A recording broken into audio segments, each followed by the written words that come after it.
جبریل پہنچ، چھری چل رہی ہے، چلتی رہے، لیکن نیچے سے اسماعیل کو نکال لے، دمبے کو نیچے لا کے رکھ دے۔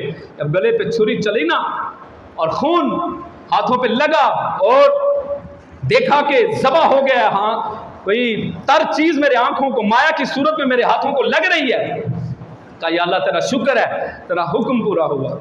پیچھے ہٹے، آنکھوں سے پٹی ہٹائی، نیچے دمبے کو دیکھا اور وہ اسماعیل علیہ السلام مسکراتے ہوئے کھڑے وہاں پر نظر آئے۔ اللہ کی طرح توجہ، اللہ یہ کیا؟ فرمایا ابراہیم ہم نے آپ کی آزمائش کی، آپ آزمائش میں پورے اترے۔ پہلی بات تو یہ ہے کہ اللہ ہم پہ آزمائش ڈالے نا، ہم اس قابل کہاں؟ ان الذین قالوا ربنا اللہ ثم استقاموا تتنزل علیہم الملائکۃ الا تخافوا ولا تحزنوا۔ یہ وہ لوگ ہیں جو آزمائے گئے اور وہ آزمائش میں پورے اترے۔ ہم آزمائش کے قابل نہیں میرے مولا، لیکن اگر ہمارے اوپر آزمائش آ جائے تو میرے مولا ہمیں صبر دے دینا، صبر دے دینا۔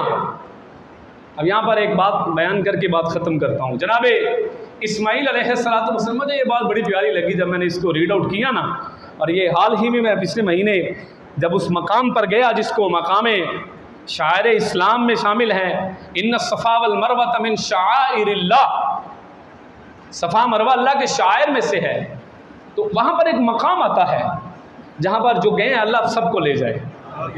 میری دعا ہے اللہ میرے تمام سامعین کو حج بیت اللہ پر بلائے اور آپ کی مقبول حاضری ہو، ایسی حاضری ہو کہ آپ کی آنکھوں سے ایک آنسو گرے اور آپ کے دل کی دنیا بدل جائے۔ کسی کے ایک آنسو سے ہزاروں دل تڑپتے ہیں، کسی کا عمر بھر کا رونا یوں ہی بیکار جاتا ہے، اللہ آپ کو وہ ایک آنسو دے دے جو لوگوں کو تڑپا کے چلا جائے، جو آپ کی آنے والی نسلوں کی زندگیوں کو بدل کے رکھ دے۔ وہ وہاں پر سبز لائٹ لگی ہوئی ہے، وہاں پر حضرت اماں ہاجرہ بھاگ کر گئی تھی، اور بھاگی کیوں تھی؟ کیونکہ وہاں پر صفا اور مروہ جو سامنے آ جاتے تھے، بچے کو چھوڑ کر پانی کی تلاش میں گئیں، بچہ ایڑیاں مارتا ہے، تڑپ رہا ہے، پانی نہیں مل رہا، ایک ماں صفا مروہ کے چکر لگا رہی ہے، بچے کے لیے تڑپ رہی ہے، میرے بچے کو پانی مل جائے، پانی کی تلاش ہے، کبھی اس طرف بھاگتی ہیں، کبھی اس طرف بھاگتی ہیں، جب بچہ نظروں سے اوجھل ہو جاتا ہے وہاں پر اپنی سپیڈ کو تیز کرتی ہیں۔ جتنے ایریے میں وہ بھاگ کر گئی ہیں، اللہ کو ایک ماں کا تڑپنا اتنا پسند آیا، اتنا پسند آیا کہ اللہ نے رہتی دنیا تک حج اور عمرے کا اس کو حصہ بنا دیا۔ فرمایا حاجی آئے گا یہاں سے بھاگ کے جائے گا، ایک ماں یہاں پر بھاگی ہے، ایک ماں یہاں پر تڑپی ہے۔ ایک ماں کے تڑپنے پہ اللہ نے اتنا اجر و ثواب رکھ دیا ہے، تو حضور کے تڑپنے پہ اللہ نے کتنا اجر و ثواب رکھا ہوگا۔ ایک ماں کا تڑپنا جس کو پسند آ گیا، جس کو سمجھ آ گیا، اس کی زندگی سنور گئی، اور جس کو حضور کا تڑپنا سمجھ میں آ گیا اس کی زندگی بھی سنور گئی، آخرت بھی سنور گئی۔ اچھا ایک دعا آئندہ جو میں پھر اس کو تفصیل کے ساتھ بیان کروں گا، ایک دعا اسی کو میں نے موضوع سخن بنا کر اگلے جمعے میں گفتگو کرنی ہے۔ جب حضرت ابراہیم نے اللہ کے گھر کو بنا لیا نا، تو جب قد سے اوپر دیوار آئی نا، کہ اللہ اب کیا کروں؟ محبوبہ پریشان کیوں ہوتے ہیں؟ یہ نیچے کیا پڑا ہوا ہے؟ پتھر ہے، وہ اس پہ کھڑا ہونا، اب ذرا سبحان اللہ کی آواز آ جانی چاہیے عاشقوں دیوانوں مستانوں پروانوں، پر میں اس پتھر پہ کھڑا ہونا تمہارا کام ہوگا، اس پتھر کو بلند کرنا محمد کے رب کا کام ہوگا۔ آپ کھڑے ہوتے تھے وہ بلند ہو جاتا تھا۔ جب بیت اللہ کو تعمیر کر لیا نا، تو حضرت ابراہیم علیہ السلام متوجہ ہوئے اللہ کی طرف، اللہ اب کیا کروں؟ فرمایا محبوبہ اب تو مزدور کو مزدوری دینے کا وقت آ گیا نا، آپ نے مزدوری کی اپنے بچے کے ساتھ مل کر، مانگیے کیا مانگتے ہیں؟ ہم جیسے ہوتے دولت مانگ لیتے، ہم جیسے ہوتے بادشاہت مانگ لیتے، ہم جیسے ہوتے سونا چاندی ہیرے جواہرات مانگتے، عہدہ وزارت پروٹوکول مانگتے، لیکن قربان جو ابراہیم علیہ السلام کی دعا پر کیا دعا مانگی، اے کمال دعا مانگ دی، فرمایا ربنا وبعث فیہم رسولا، اللہ میں بھی وہ چیز مانگنے لگا ہوں جو آپ کے خزانے میں ایک ہی ہے۔ آپ کے خزانے میں ہیرے بے شمار، چاندی بے شمار، سونا بے شمار، آپ کے خزانے میں بڑی چیزیں بے شمار ہیں، لیکن آپ کے خزانے میں ایک چیز انمول ہے، اور وہ ہے محمد مصطفیٰ صلی اللہ علیہ وسلم۔ اللہ میری نسل میں سے محمد مصطفیٰ کو پیدا فرما دیجیے۔ اللہ نے جناب جبریل کو دعا کو قبول کیا اور رسول کائنات صلی اللہ علیہ وسلم کو حضرت ابراہیم کی جد میں سے پیدا فرما دیا۔ اللہ سے دعا ہے اللہ مجھے اور آپ کو اس پر عمل کرنے کی توفیق عطا فرمائے۔ وآخر دعوانا ان الحمد للہ رب العالمین۔